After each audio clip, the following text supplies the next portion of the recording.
21শে জুলাই এ সমাবেশে ধর্মতলায় আর ঋতব্রতপন্থী তৃণমূলের সদস্যরা আজকে সেখানে যান। ঋতব্রত নিজেও গিয়েছিলেন সভাস্থল পরিদর্শনে, যে কি ব্যবস্থাপনা আছে সমস্তটা তারা খতিয়ে দেখেন।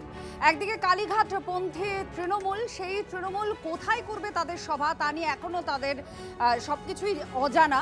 কলকাতা চলো বলে পোস্টার তারা দিয়েছে। অপরদিকে ঋতব্রত তৃণমূল তারা রীতিমতো প্রস্তুতি, সভার প্রস্তুতি আজকে ঘুরে দেখেছে এবং প্রায় প্রত্যেকেই, যারা মুখ বলা যায় তারা প্রত্যেকেই হাজির ছিলেন। যেমন ফিরহাদ হাকিম, অরূপ রায়, জাভেদ খান, চন্দ্রিমা ভট্টাচার্যরা সকলেই ছিলেন। ঋতব্রত তিনিও ছিলেন, আরো অনেকেই হাজির ছিলেন এদিনের এই প্রস্তুতি পর্ব দেখার সদস্যদের মধ্যে।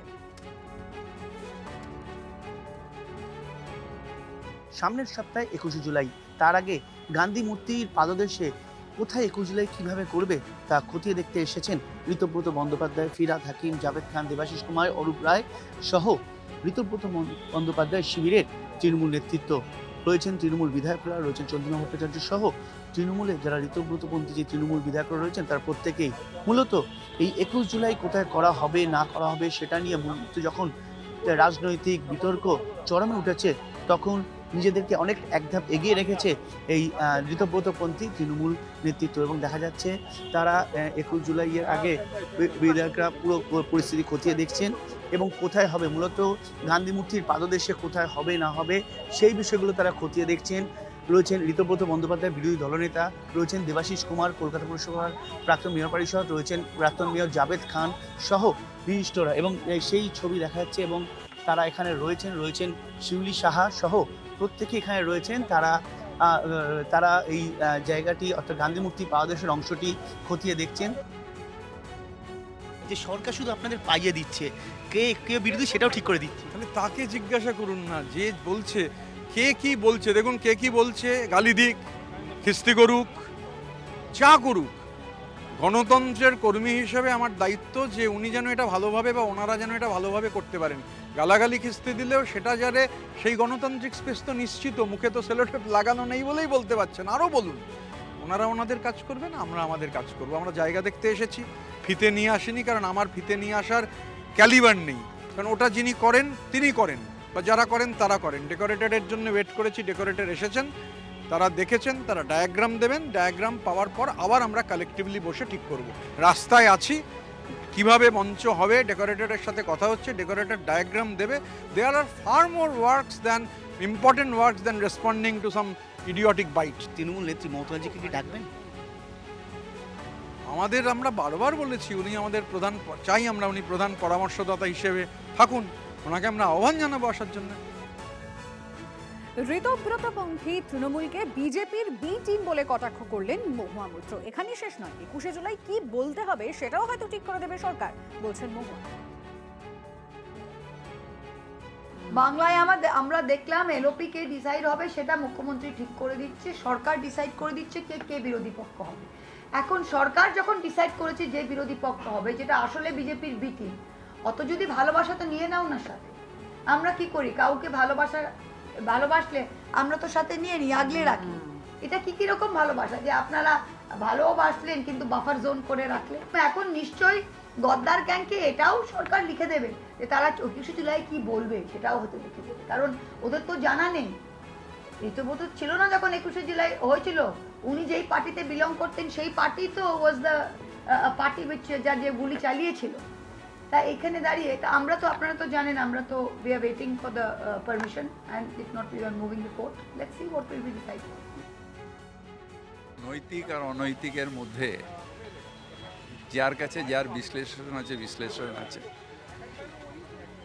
আমরা বিশ্বাস করি কর্মীদের পাশে দাঁড়িয়ে তাদের সাথে লড়াই করাটা নৈতিকতা। কেউ বিশ্বাস করেন যে প্রাইভেট জেটে করে ঘোরাটা নৈতিকতা। কার সাথে কার নৈতিকতা আছে সেটা তার উপর নির্ভর করছে। 21 জুলাই চুরি করার চেষ্টা চলছে। চুরির কিছু নেই, তার কারণ যারা বলছে তারা 21শে জুলাইয়ের ময়দানে ছিলেন না। আমি ছিলাম, আমাদের মতন অনেকেই যারা আজকে এখানে রয়েছেন তারা ছিলেন। কেউ শহীদ হয়েছে, কেউ হয়নি। আমিও শহীদ হয়ে যেতে পারতাম। তাই নতুন করে কাউকে নয়, শহীদ তর্পণ করার অধিকার বাংলার সব মানুষের আছে, আমারও আছে। বিশেষ করে সেদিন যারা সেই লড়াইয়ে ছিলেন। বারবার করে এই যে বলা হচ্ছে বিজেপির বি টিম, এই বিতর্কটা আসছে কেন? সৌজন্য থাকাটা এ টিম বি টিমের ব্যাপার হয় না। আমরা বিরোধী, ওরা যারা সরকার চালাচ্ছেন, এটা যারা বলছেন তারা জানবেন, আমি জানি না। 21শে জুলাই এমনি ফ্লপ হবে। লড়াই দেখুন, মজা নিন, লোক তো আসবে না, অতএব 21শে জুলাই দেখতে পাবেন না আপনারা কিছু। আপাতত যে লড়াইটা হচ্ছে ওটাই দেখুন, ওটারই মজা নিন। অন্যদিকে 21শে জুলাই এগিয়ে আসছে। 21শে জুলাই কালীঘাট তৃণমূল কোথায় সভা করবে এবং এই প্রশ্নের উত্তরের জন্য তারা এবার আদালতের দৃষ্টি আকর্ষণের কথা ইতিমধ্যেই তারা ভেবেছেন। সভার দিন সামনে আদালত মামলাটি শুনুক, এমনটা কালীঘাট তৃণমূলের তরফ থেকে আবেদন করা হয়েছে। আগামী বুধবার মামলাটি শুনবে কলকাতা হাইকোর্ট। অ্যাকচুয়ালি বিজেপি ভয়টা তো পাচ্ছে মমতা বন্দ্যোপাধ্যায়কেই, তো সেই কারণে ভিক্টোরিয়ার সামনেটা আমাদের দিতে তারা চাইছেন না। যদি কাউকে মেয়র রোড দেওয়া যায় তো তাহলে কাউকে ভিক্টোরিয়ার সামনেটা দেওয়া যায় না। আধবেলার জন্য একটা রাস্তার অর্ধেক আমরা যদি নিই তাতে কার কী সমস্যা আছে? ওই জায়গায় গণহত্যা হয়েছে, তো এখন ওনারা তো ঠিক করছেন যে ওদের বি টিমকে ওনারা প্রমোট করবেন। তো বি টিমকে প্রমোট করার জন্য তৃণমূলকে ডিস্টার্ব করা হচ্ছে। 21শে জুলাইয়ে যা সংখ্যায় লোক হবে তা দিয়ে আর ধর্মতলা বা অন্য কোনো জায়গায় আর মাঠ নিয়ে লাভ নেই। মমতা বন্দ্যোপাধ্যায়ের বাড়িতে ওই লোক নিয়ে বসার জায়গা হয়ে যাবে। উনি ওইখানে ওই টালির চালাতে বসে মিটিং করুন, 21শে জুলাই করুন, খুব ভালো হবে।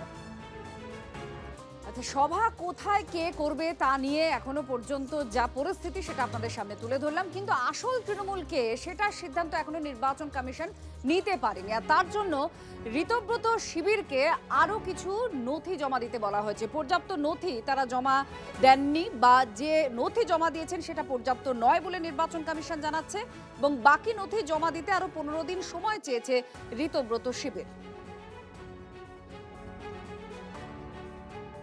আচ্ছা, আপনারা এটা কালীঘাট ঋতব্রত এইভাবে বলছেন কেন? আমরাই তো তৃণমূল কংগ্রেস, বিধানসভায় আমরা স্বীকৃতি পেয়েছি তৃণমূল কংগ্রেসের। আমরাই ন্যাশনাল ওয়ার্কিং কমিটির মিটিং করলাম। 2025-এ যে ন্যাশনাল ওয়ার্কিং কমিটি এক্সপায়ার করে গেছিল, তারপরে কালীঘাট তৃণমূল কংগ্রেস বলে যারা আপনারা যেই শব্দবন্ধনটি ব্যবহার করছেন তারা কিন্তু করতে পারেনি। আমরা সব ইসিআই এর নিয়ম মেনে এনসিডাব্লিউ মানে ন্যাশনাল ওয়ার্কিং কমিটি গঠন করে তার মধ্যে দিয়ে বিভিন্ন সিদ্ধান্ত নিয়ে যেইভাবে একটা দল চলা উচিত আইনত সেইভাবেই আমরা দল চালাচ্ছি। এটা তো দেখুন আমি আপনার মুখে শুনছি, অথচ আমরা পার্টি তো আমরা, ইলেকশন কমিশন তো আপনাকে চিঠি দেয়নি। ইলেকশন কমিশন তো আমাদের প্রথমে চিঠি দিয়েছে। ইলেকশন কমিশন আমাদের চিঠি দিয়ে বলেছে যে যেটা ওরা লিখছে সেটা আপনারা পাবেন, যেটা আপনারা লিখছেন সেটা ওরা পাবে। সেইখানে কেউ যদি এক্সটেনশন চায় সেটা তো it cannot be just left on to. তাহলে আমরা কেন 6 তারিখ ঠিক টাইম মতো গিয়ে ডেটটা দিলাম? ইট ইজ ভেরি ক্লিয়ার যে আমরা যে নথিপত্র দিয়েছি সেটা ইলেকশন কমিশন ওদের সাথে শেয়ার করছে, যদি এটাই সত্যি হয়, এবং সেটার ভিত্তিতে তাদের আনসার হচ্ছে না। তো কিসের জন্য? যখন কেউ নথি কাপে কেউ থেকে লুকিয়ে চুরিয়ে এই হাত করে দিচ্ছে, ও হাতে করে আনছে, তখন তো কমপ্লিট নথি কোথাও পেতে পারছো না। তো ওরা এখন ওয়েট করছে আমরা কি নথি দিয়েছি সেটা ইলেকশন কমিশনের মাধ্যমে পেয়ে তাদের রিপ্লাই করে। টুকে এক হচ্ছে নিজে জানা, এক হচ্ছে টুকে পাস করা। টুকে পাস করার যদি চেষ্টা করছে তারা।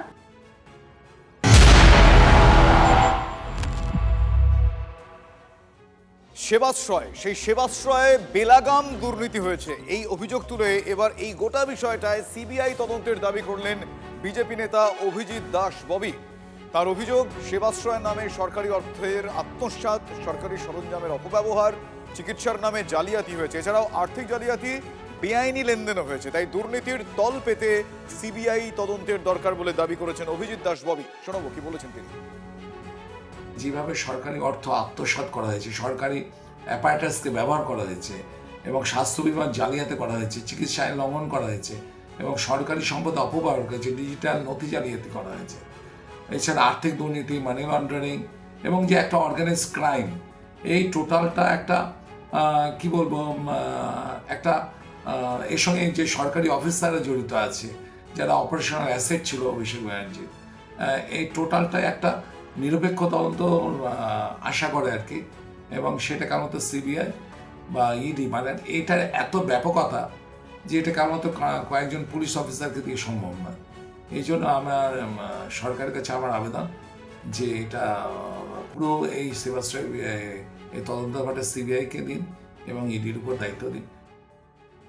অভিজিৎ দাস ববি তিনি স্পষ্টতই বলছেন যে এর তদন্তের জন্য, সেবাশ্রয় ব্যাপক দুর্নীতি তদন্তের জন্য তিনি সিবিআই বা ইডির তদন্ত চাইছেন। আমার সহকর্মী, আমাদের অ্যাসিস্ট্যান্ট এডিটর তন্ময় প্রামাণিক এই মুহূর্তে আমার সঙ্গে টেলিফোন লাইনে রয়েছেন। তন্ময়, তিনি এই মুহূর্তে যেটা বলছেন যে সিবিআই বা ইডি তদন্ত করুক, কারণ নিরপেক্ষ তদন্তের তিনি দাবি করছেন। তাহলে অভিজিৎ দাস ববির বক্তব্য যে নিরপেক্ষ তদন্তের জন্য এই কেন্দ্রীয় দুই এজেন্সির উপরই এখনো গোটা দেশের মানুষজন, রাজ্যবাসীও নির্ভরশীল, তাই তো? দেখো, এইখানে নিরপেক্ষ তদন্ত দাবি করছেন এই কারণেই, সেবাশ্রয় নিয়ে যদি 5টা অভিযোগের কথা বলা হয়, তাতে যে ওষুধগুলো এসেছিল কোথা থেকে এসেছিল কেউ জানে না, তো আদৌ ওগুলো ওষুধ কিনা, ক্রিমিনাল অফেন্স, জেল জরিমানা তো দূরের কথা, মানে মৃত্যু, ফাঁসি পর্যন্ত হয়ে যেতে পারে। 2 হচ্ছে ফুল ট্রিটমেন্ট, একজনের পা কাটা গিয়েছে, সেটা তুমি দেখতে পাচ্ছ, আমরা টিভি 9 বাংলা প্রথম প্রকাশ শুনেছিলাম যে ফুল ট্রিটমেন্টের জন্য। এর আগে ভাওতা দেওয়া হয়েছে চিকিৎসার নামে, সেই ছোট্ট শিশুটি যাকে আমরা নিয়ে এসেছিলাম জোকা মহেশতলা থেকে, তিনি আমাদের স্টুডিওতে এসে তার বাবা মা বলেছিলেন যে তাদেরকে কিভাবে ধোকা দেওয়া হয়েছে এখানে চিকিৎসার নাম করে। 3 নম্বর হচ্ছে ডাক্তার নন, তাকে ডাক্তার সাজিয়ে অ্যাপ্রন পরিয়ে ট্রিটমেন্ট করানো হয়েছে, প্রেসক্রিপশনে ডাক্তারের সই নেই। প্রত্যেকটা ক্রিমিনাল অফেন্স।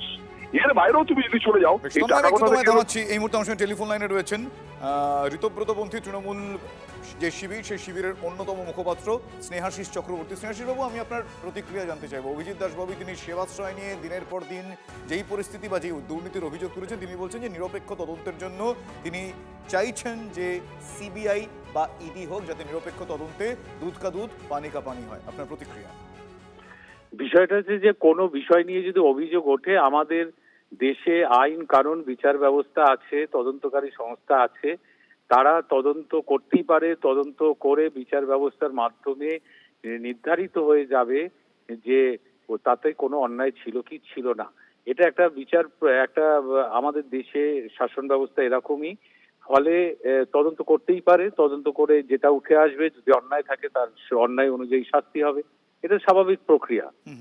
এটা আমরা চাই যে অন্যায়, যেই অন্যায় করুক, সে যে দলের হোক, যে সমাজের যে প্রফেশনেই হোক, যে অবস্থাতেই হোক, অন্যায়কারী শাস্তি সেটা সবাই চায় এবং নিরপেক্ষ তদন্ত চায়, এটা স্বাভাবিক বিষয়। আপনাদের কি মনে হয় যে আপনি মানে অভিজিৎ দাস ববির তিনি যেটা চাইছেন, তো আপনাদের কি মনে হয় যে এই সেবাশ্রয় নিয়ে বিস্তর দুর্নীতি হয়েছিল, এমন ইঙ্গিত কি আপনারা পেয়েছিলেন? না, দেখুন, এটা আমাদের পক্ষে বোঝা কখনোই সম্ভব ছিল না। আচ্ছা, কারণ আমরা আমাদের যেটুকু দায়িত্ব দল বা সরকারের ছিল, আমরা সেটুকুতেই ফোকাস করে কাজ করার চেষ্টা করতাম। কিন্তু সবটা নিয়ে খোঁজ খবর রাখা, কোথায় কি ঘটছে, এটা তো আমাদের পক্ষে জানা সম্ভব ছিল না, বা সাধারণ মানুষও কি যে জানার সম্ভব ছিল, কারণ অনেক সাধারণ মানুষ সেখানে চিকিৎসার জন্য যেতেন, এটা সম্ভব নয়। এবার একটা অভিযোগকে কেন্দ্র করে তদন্ত থেকে বিচারের মধ্যে দিয়েই বেরিয়ে আসবে আসল সত্যটা। ধন্যবাদ স্নেহাশিস। তদন্ত হবে কথা স্বাস্থ্যমন্ত্রী বলেই দিয়েছেন, যে আর তদন্ত কমিটি তৈরি করা হবে। তারা শুধুমাত্র যে এই ভুল চিকিৎসার অভিযোগ তা নয়, তার সঙ্গে সঙ্গে যত অভিযোগ উঠে এসেছে এই সেবাশ্রয়কে কেন্দ্র করে, আর্থিক বেনিয়ম, সরকারি সরঞ্জাম বা হাসপাতাল থেকে সরঞ্জাম তুলে নিয়ে সেখানে রাখা, ডাক্তারদের নিয়ে আসা যারা পড়ুয়া শুধুমাত্র, বা অন্য চিকিৎসকদের নিয়ে আসা, এই সমস্ত যা অভিযোগ উঠে এসেছে সবকিছুরই তদন্ত করবে তদন্ত কমিটি। স্বাস্থ্য দপ্তর অলরেডি একটা ফাইল শুরু করেছে সেবাশ্রয়ের ব্যাপারে, তো সেটা এনকোয়ারি কমিটিও তৈরি হবে। মাননীয় মুখ্যমন্ত্রী শুভেন্দু অধিকারীর সঙ্গে আমি কথা বলেই সব শুরু করব। কিছুটা প্রিলিমিনারি কথাও হয়েছে স্যারের সঙ্গে। অনারেবল চিফ মিনিস্টার আমাকে বলেছেন যে শুরু করতে, উনি নিজে পর্যবেক্ষণ করবেন। মাননীয় মুখ্যমন্ত্রীকে প্রত্যেক ধাপে আমি জানানোর দায়িত্ব আমার। তো কতটা কি এগোচ্ছে, কী কী তথ্য পাচ্ছি, প্রমাণ পাচ্ছি, সেগুলো জানানো হবে। খুব স্বচ্ছতার সঙ্গে তদন্ত হবে, প্রত্যেকটা স্বচ্ছতার সঙ্গে হবে। জনগণের স্বার্থে এই বিচার আমার নয়, আপনার নয়। পশ্চিমবঙ্গের জনগণকে নির্বাচনের একটি প্রক্রিয়ার মাসুল দিতে হচ্ছে, যেটা ক্ষুদ্র নির্বাচনী লাভের জন্য সাংসদ অভিষেক বন্দ্যোপাধ্যায় করেছেন। মাননীয় প্রাক্তন মুখ্যমন্ত্রী মমতা বন্দ্যোপাধ্যায়ের আশীর্বাদ ধন্য অভিষেক বন্দ্যোপাধ্যায় এগুলো করেছেন। সেবাশ্রয়ে যে পরিকাঠামো ছিল সেগুলো সন্দেহজনক। সেখানে আলট্রাসোনোগ্রাফি মেশিন নিয়ে যাওয়া হয়েছিল বিনা অনুমতিতে, এক্স রে মেশিন নেওয়া হয়েছিল রেডিয়েশন সেফটির অনুমতি ছাড়া। এগুলো কারা করেছে, কবে করেছে, কোথায় কোথায় গিয়েছিল, সব নিরিখে আমরা বিচার করব। আমার দেখে মনে হলো লেখাটা যে এ কোয়াকও হতে পারে, মনে হলো না পাশ করা রাখতে, কোনো কারুর সই নেই। প্রথম কথা, যারা লিখেছে তারও কারুর সই নেই। রেজিস্ট্রেশন বা লাইসেন্সিং অথরিটি কে এবং রেজিস্ট্রেশন নাম্বার কিছু দূরের কথা, ডাক্তারবাবুর সই নেই। পুরোটাই সরেজমিনে আমি দেখেছি। তদন্ত শুরু হয়ে গেছে, আরও তদন্ত গাঢ় হবে।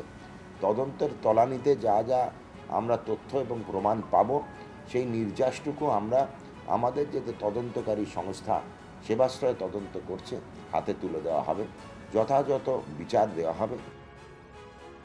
সেবাশ্রয়ের সম্পর্কে, সেবাশ্রয় তো আমাদের দলের কোনো কর্মসূচি নয় এবং সেবাশ্রয় সম্পর্কে আমার কোনো ধারণা নেই, আমি জীবনে যাইও নি। ফলে সেবাশ্রয় যারা করেছেন, যারা যেতেন, যারা পাহারা দিতেন, যারা ছবি তুলতেন, সম্ভবত তারা বিস্তারিত বলতে পারবেন, আমি বলতে পারবো।